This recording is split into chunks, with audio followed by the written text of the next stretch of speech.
It's a baked Alaska, but with a cookie. Is it baked Alaska? Is it bazooki? Is it baked cookie Alaska? I don't know, but I'm gonna show you how to make it right now. Let's go. Start by making our double chocolate brown butter walnut cookies. We'll take 240 grams, or about 2 cups of walnuts, and we'll roast them off until nice and golden brown. Next, we're going to need 2 sticks of butter, or 259 grams, to make our brown butter. See all those brown bits in there? That's how you know you're getting close. So you really want to watch your brown butter when you cook it. You definitely don't want to walk away from this. You don't want to let it burn.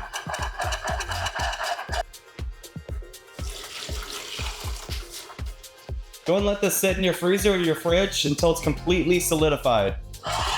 Okay guys, let's go ahead and make our double chocolate chip cookies. These are gonna be absolutely delicious. So we lose a little bit of the water weight when we brown the butter. So what we wanna do is after the butter's congealed, we'll go ahead and put it back in a container and then make up for it with just some softened butter and get you back to 259 grams. Take our 259 grams of brown butter. We're gonna incorporate the sugar with the butter right now. So we'll go ahead and drop this down, kind of let this start whipping.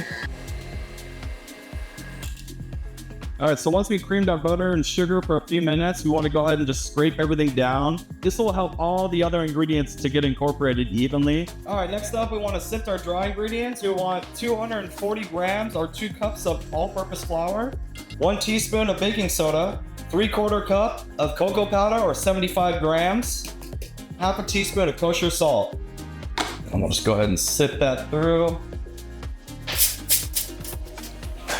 Just go ahead and dump this on a big parchment paper. So go ahead and set that off to the side. All right, next to our cookies, we want to add 2 whole eggs, room temp. Go ahead and add those one at a time and make sure that they get nicely incorporated. Next, we'll add in 2 teaspoons of vanilla extract. Make sure you check out my video on how to make this. Very easy. All right, and once we have those incorporated, go ahead and add in our dry ingredients. Just a little bit at a time. Scrape anything off the bottom. Lastly, while this is on low, we want to add in 340 grams of good quality chocolate chips, or 2 cups. And then our 240 grams, or 2 cups of roasted walnuts. Who wants to lick the paddle? I do. All right, because I'm a nerd, I want to divide this in 2 cookie logs. So we'll go ahead and weigh this out and divide it by 2. Real simple. So here's the fun part. We want to just get our logs here.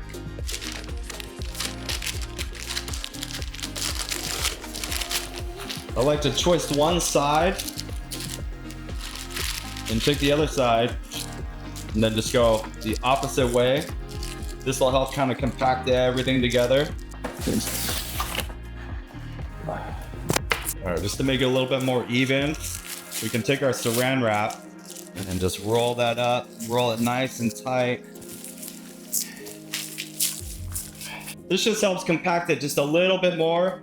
The parchment paper is nice, but you really can't get that nice seal on it. Okay, once we have these saran wrapped, go ahead and let these chill in your freezer for at least an hour or overnight in the fridge. Trust me, I know you're gonna want to get in and just bake these off and eat them as fast as possible, but you do not want to do that. Your patience will definitely be rewarded, trust me. Do not dip into these, let them chill. So we'll go ahead and let these chill in the freezer for at least an hour. All right, our cookies are working. Let's go ahead and make the Italian meringue. We want 1 cup of sugar or 200 grams, 120 grams of water or a half a cup. Just go ahead and pour that in there with the sugar. We're gonna go ahead and bring the sugar syrup up to 230 degrees Fahrenheit or 110 degrees Celsius. Once that hits that temp, then we're gonna go ahead and whip 3 egg whites just to get them going. And then once this hits 240, then we're gonna go ahead and shut this off and we're gonna stream in our sugar syrup to our egg whites. All right, our sugar syrup is at 230, so we'll go ahead and add our 3 room temp egg whites. Start whipping this on high. All right, we're at 240. Go ahead and shut that off. Slowly add our sugar syrup. All right, now once that sugar is incorporated, we're gonna go ahead and turn this down on low. We're gonna add in half a teaspoon of cream of tartar. This is gonna help stabilize the meringue. 1 tablespoon of vanilla and 1 tablespoon of lemon juice. And once that's incorporated, go ahead and whip this on high for another 5 minutes. All right, so our meringue is done. We let it whip for about 5 minutes, at least 5 minutes. I like to go 5 to 7 minutes until it's cooled down a little bit. You don't want it super warm. And then you want to make sure that your peaks are super stiff like that. That's how you know you have a beautiful Italian meringue. And then what we'll do is just go ahead and fill up the piping bag.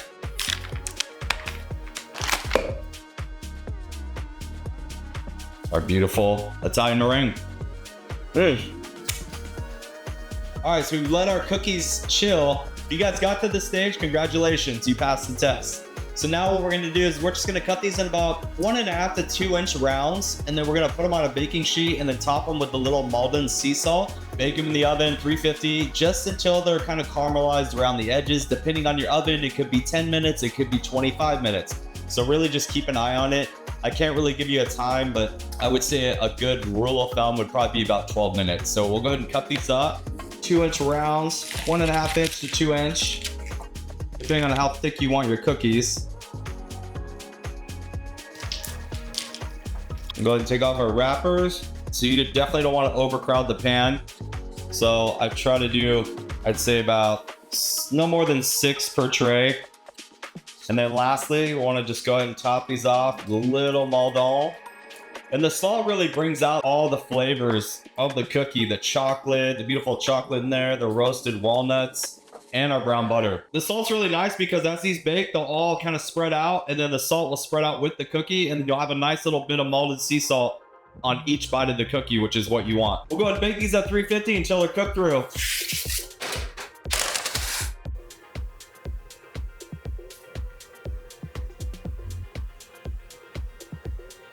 Okay guys, so our cookies are done. You know they're perfect when they start to kind of split in the cookie. You start to get these nice little cracks. You start to see them caramelize around the edges. It's a little hard to tell when you're working with chocolate like this, but just use your best judgment. I try to underbake mine a little bit because I like a super soft cookie, but yet I still like a little crunch on the outside. So I think I found the perfect little breaking point. So with my oven, like I said, you never know how long it's gonna be. I started at 10 minutes, checked them, flipped them around, and then I put it in for another 5 minutes and then for another 3 minutes. So a total of 18 minutes is what it took in my oven at 350 on regular bake, not convection. Don't use convection bake ever when you're baking anything with pastries. Now we're gonna go ahead and build the baked Alaska. Once these have cooled down, we're gonna take our ice cream. I'm gonna use a brown butter banana that I made. Go ahead and check out that video if you wanna know how to make it, but you can use any ice cream you like. Vanilla works great. And then we're gonna go ahead and pipe our meringue on top on whatever dish you plan on using it for the presentation. And then we'll freeze that whole dessert together. So we'll have our cookie, our ice cream, and then the pipe meringue. We'll freeze that. And then for our presentation, you guys are gonna love this. It's gonna be super cool. We're gonna take some Bacardi 151 or Everclear. I have some Everclear that I made some limoncello with a while back that I've been itching to use. So we're gonna use that to flambe the meringue, and that's gonna be our beautiful baked cookie Alaska. To all my chef brothers and sisters out there, you don't gotta worry about making a perfect little quenelle because you're not gonna see it anyways. So just get a nice little scoop on there. I'm actually gonna double that scoop.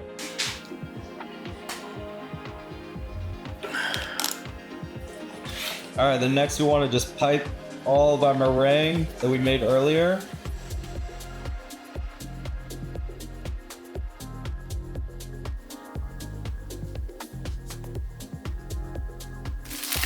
All right, let's go put this in the freezer till it's completely frozen.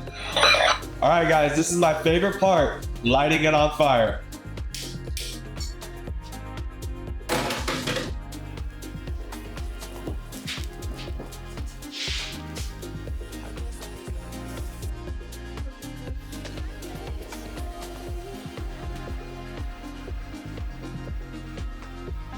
Okay guys, that's the dish. It's absolutely gorgeous. I might have put a little bit too much on there, but I actually like it a little bit more torched. I was one of those guys that like to burn my marshmallows to a crisp and then eat them. So maybe that's why, but feel free to use as much alcohol as you like. I use Bacardi 151 or Everclear. You really want it to be a high proof alcohol. Anything above 100 proof is usually a good flambe alcohol. Be careful with Everclear because the Everclear that I made limoncello with, it's actually 195 proof. Obviously be very careful when you flambe. I don't want to hear any horror stories in my comments about how you guys burnt the house down or did something horrible to your kitchen. So just be very careful if you guys flambe. On all seriousness, But have fun with this dessert, guys. I had a lot of fun making this, and please share this with your family and your friends. And I look forward to seeing you guys again. Don't forget to drop me a like, comment, share, subscribe, and I look forward to seeing you back here next week for the next video. And I hope you guys have a blessed day and a blessed week. Until then, I'll see you next time. Hey, oh.